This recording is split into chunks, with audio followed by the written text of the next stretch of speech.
Baik, terima kasih atas kesempatan yang telah diberikan kepada saya.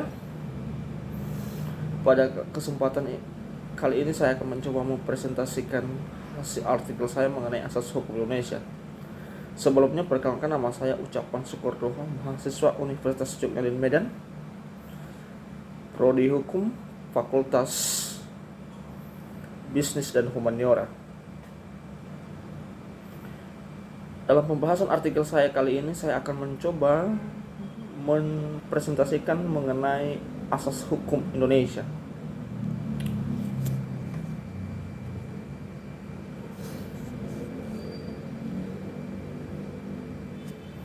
Sebagai warga negara Indonesia yang sebangsa dan setanah air, yang tidak bisa dipisahkan dari hukum, yang dilahirkan berdasarkan ideologi dan Undang-Undang Dasar tahun 1945 tentang bentuk-bentuk hukum dan asas hukum yang diberlakukan di Indonesia.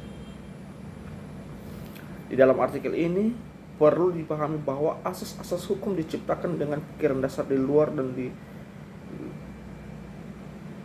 dalam serta dalam latar belakang dan sistem hukum.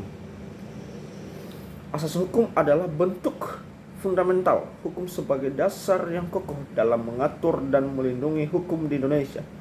Berdasarkan Van der Velden, seorang pakar hukum, dalam asas-asas hukum tata negara, peran asas hukum sangat penting untuk memberikan dampak positif melalui hukum yang ditegakkan. Dalam asas hukum ini akan mengkaji tentang pengertian asas hukum, perbedaan asas hukum, kedudukan dan fungsi asas hukum, serta jenis dari asas hukum di dalam sistem hukum di Indonesia.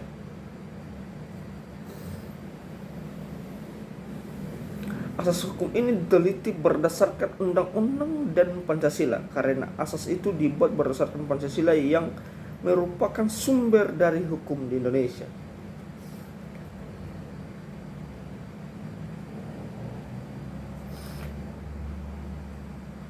Nah, sekarang kita masuk pada pembahasan, yaitu latar belakang.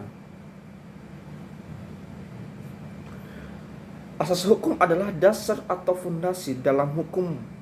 Menurut Disset dan Henglen tahun 2011 mengatakan asas hukum merupakan tindakan pengalaman terhadap keputusan sewenang-wenang oleh pemerintah. Hukum di Indonesia sesuai ideologi dan undang-undang dasar yang tercantum di dalamnya, di mana hukum ditegakkan atas dasar dan keputusan dan dalam wewenang para pakar hukum di Indonesia. Setiap aturan yang ada dan muncul sebagai hal yang baru dalam masyarakat Indonesia dan ketentuan tersebut atas dengan kesepakatan dan akan didasari dengan Pancasila dan undang-undang. Di dalam memahami asas untuk menegakkan sesuatu peraturan perundang-undangan, maka diperlukan asas-asas hukum untuk melindungi, karena asas-asas berfungsi untuk mengarahkan perilaku setiap orang di dalam masyarakat. Dalam asas hukum Indonesia didasari pada munculnya nilai-nilai nenek moyang atau luhur bangsa Indonesia yang memiliki nilai aturan yang tinggi dan sangat erat sistem peradilan di Indonesia, sehingga hal tersebut mengikat dan dijadikan sebagai asas hukum negara Indonesia. Berdasarkan pada pemahaman pada asas hukum, maka upaya yang kita pelajari itu makna asas dan apa saja jenis asas hukum di Indonesia.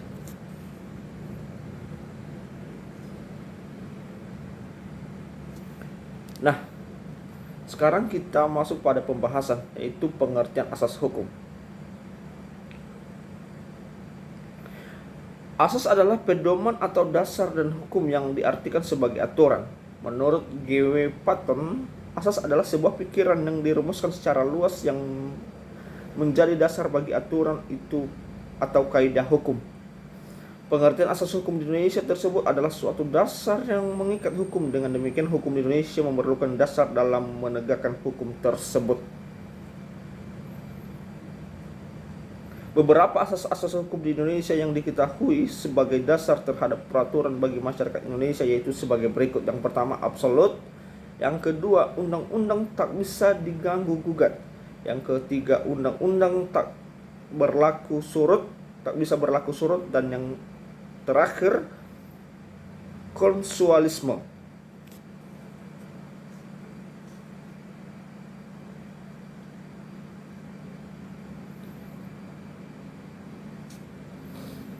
Perkembangan negara Indonesia dengan asas hukum administrasi ini terhadap beberapa asas-asas yang terlibat dalam hukum tersebut sebagai berikut. Yang pertama, asas hukum adalah dasar yang sangat penting dalam membuat hukum.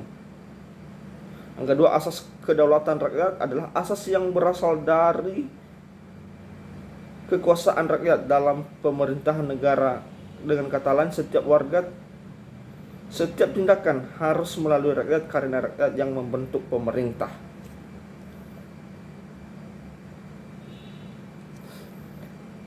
Asas Persatuan Indonesia adalah bentuk asas yang mengacu pada bagian sikap penting, peraturan, dan kesatuan terhadap bangsa Indonesia dan menciptakan kesejahteraan negara. Asas demokrasi adalah asas tentang saling berbagi ide. Asas ketuhanan yang Maha Esa, asas ini tentang bentuk kepercayaan kita terhadap Tuhan dengan rasa untuk saling bertoleransi yang menekankan pada moral dan etika. Asas akuntabilitas dan transparansi, asas ini lebih menegaskan pada tanggung jawab pemerintah khususnya dalam sistem keuangan negara Indonesia. Hal ini lebih berperan dalam setiap dana yang dikelola dalam pemerintahan.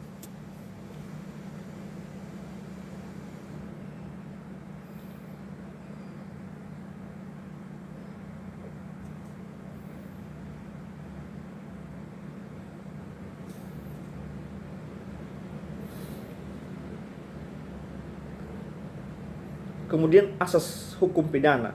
Hukum pidana yang mengatur pada kejahatan pelanggar hukum atau pidana dan akan diberikan sanksi atau hukuman yang sesuai dengan perbuatan tersebut.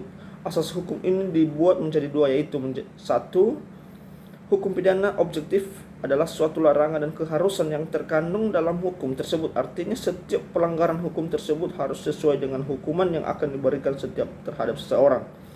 Yang kedua, hukum pidana objek adalah peraturan mengatur hak negara, artinya memberikan hukum terhadap pelanggar dalam bernegara.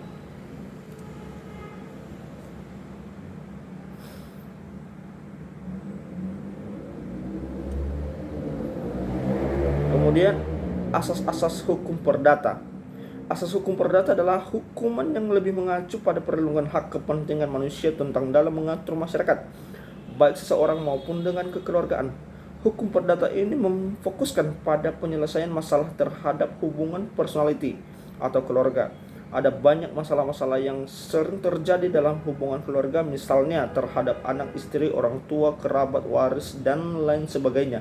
Maka peran hukum perdata yang akan menyelesaikan masalah tersebut sesuai dengan pasal-pasal dalam Undang-Undang Dasar.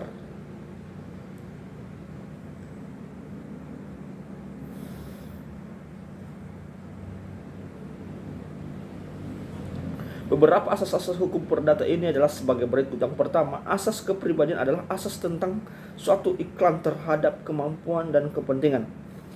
Kedua, asas kebebasan berkontrak adalah perjanjian yang mengatur berdasarkan pasal 1338 KUHP Perdata. C. Asas etikat baik adalah asas berdasarkan pasal 1338. Yang terakhir, asas berkonsosialisme adalah asas yang berdasarkan KUHP Perdata. Nah, sekarang kita masuk pada penutup, yaitu pertama, kesimpulan.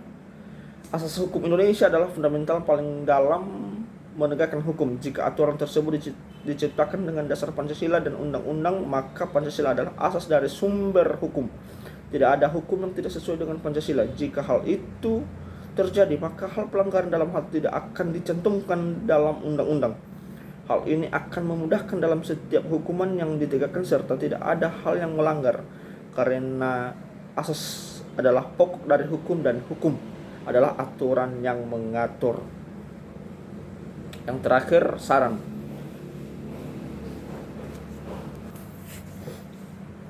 Saran, Pancasila sebagai dasar sumber hukum dalam asas-asas hukum, maka hukum kita akan sebagai pelajar dalam bidang hukum untuk perlu mendalami tentang asas-asas ini, tentang bagaimana mencegah jika terjadi masalah-masalah dalam melanggar hak dan bagaimana hukum yang ada di Indonesia ditegakkan terhadap seseorang yang menyalahgunakan hak dan kewajibannya. Baik, demikian saja hasil presentasi saya mengenai asas hukum di Indonesia. Atas perhatiannya saya ucapkan terima kasih.